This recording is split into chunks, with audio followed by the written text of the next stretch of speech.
You know, some people get out of jail and keep a low profile, maybe try to reinvent themselves, stay out of trouble. But not Tekashi 6ix9ine, nope. When you think the story's over, bam, another headline, another twist. And this one, it's messy. It involves the feds, a possible setup, drugs, a Glock, and maybe the wildest twist. Someone he thought was a friend might have flipped the script on him. Yeah, this one's different.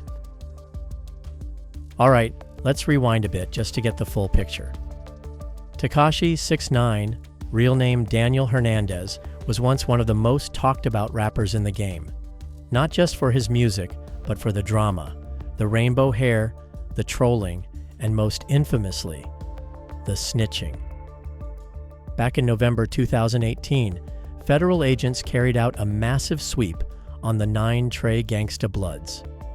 This was part of a long-term investigation involving wiretaps, surveillance, and informants. Tekashi, who had tied himself to the gang for street cred and protection, was arrested alongside several others, including big names in the crew like Kifano Shotty Jordan and Jamel Melmurda Jones. Now here's where Tekashi made history in the worst way. He turned government witness. In court, he named names, described gang activities, and basically gave prosecutors a golden ticket to lock down the 9 Trey leadership. This move shaved years off his sentence but destroyed his street reputation. He was sentenced in December 2019, but because of his cooperation and concerns over COVID, he got out early, April 2, 2020, and served the rest of his time on house arrest.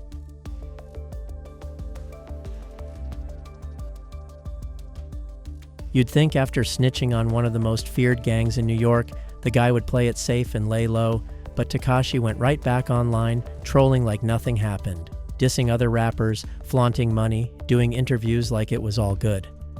But the hype faded. The music wasn't hitting like it used to. The streams dropped. And suddenly, Tekashi 6ix9ine wasn't in control of the narrative anymore.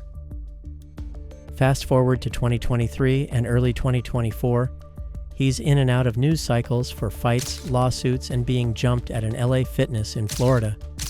The chaos never really stopped. Now let's talk about the current storm. In March 2025, Tekashi's Florida home was raided by federal agents, and they weren't just looking around, they had a target. In the pool house, they found some things: MDMA, a bag with traces of cocaine, and a Glock handgun. All of it stashed away, according to the feds, in a place that connects directly back to him. But here's where the story takes a turn. Tekashi believes the whole thing was a setup, that someone planted that evidence, and he thinks the person behind it might be someone close, real close. According to Tekashi, the raid wasn't just bad luck, it was orchestrated, and he thinks the feds didn't just get a tip, they were working with a confidential informant, someone who had been inside the house, partied with him, and was considered trustworthy. But now he believes this friend-turned-informant framed him. In Tekashi's mind, this is a betrayal on the same level as what he did to 9 Trey.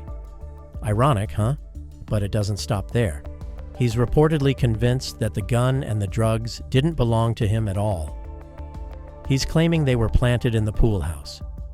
And now the feds are running DNA analysis on everything, trying to figure out whose fingerprints, skin cells, or hair might be on the evidence.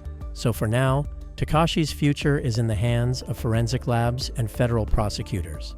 If that Glock links back to him, or if those drugs have any trace of his DNA or prints, it's a parole violation at best, and potentially a federal case at worst. Daniel Hernandez has pled not guilty and will learn his fate on May 22nd of this year. According to his lawyer, Lance Lazaro, they are very confident they will be able to resolve the situation in a very favorable manner. Some people online are already calling this karma. You flip on your crew, you get a pass, and then a few years later, you might get flipped on yourself. And let's be honest, Tekashi hasn't exactly made it easy to stay out of trouble. He's drawn attention to himself non-stop since getting out. He claimed Shotty robbed him and slept with his baby mama. He aired everybody out, and then expected the world to just move on. But in the street world, things don't just move on. And in the world of federal investigations, no one is ever really safe, especially not someone with that much history and that many enemies. As of now, we wait. The DNA results could be the nail in the coffin, or they could prove he's telling the truth. But either way, Tekashi 6ix9ine is back in the headlines, back under investigation, and facing the possibility of serious time again.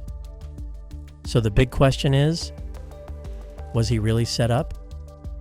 Or is this just another chapter in the wild saga of one of hip-hop's most controversial figures? Let me know what you think in the comments. Was this karma? A frame job?